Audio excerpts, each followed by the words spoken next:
नमस्ते प्रणाम भोजपुरी भाई लोग की बहुत खुशी के बात बाकी आज फिर से बताया था नहीं अवधेश भैया के गाना रिलीज होता कल सवेरे के 6:45 पे अवधेश प्रेमी ऑफिशियल पे।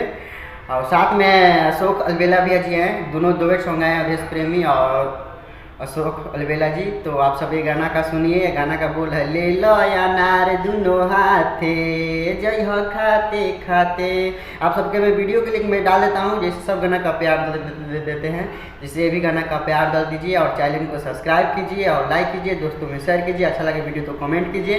हाँ, तो आप सबके सवेरे के 6:45 पे मिलेगा गाना सुनने के लिए अवधेश प्रेमी ऑफिशियल पे। तो आप सब जाइए और चैनल को सब्सक्राइब कीजिए और लाइक कीजिए।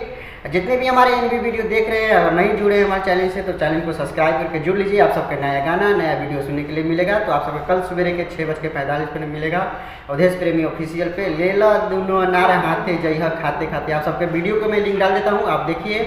गाना के जैसे सब गाना का प्यार देते हैं जैसे भी गाना का प्यार दीजिए, चैनल से सब्सक्राइब कीजिए और लाइक कीजिए, दोस्तों में शेयर कीजिए। आप सबके वीडियो को मैं लिंक डाल देता हूँ।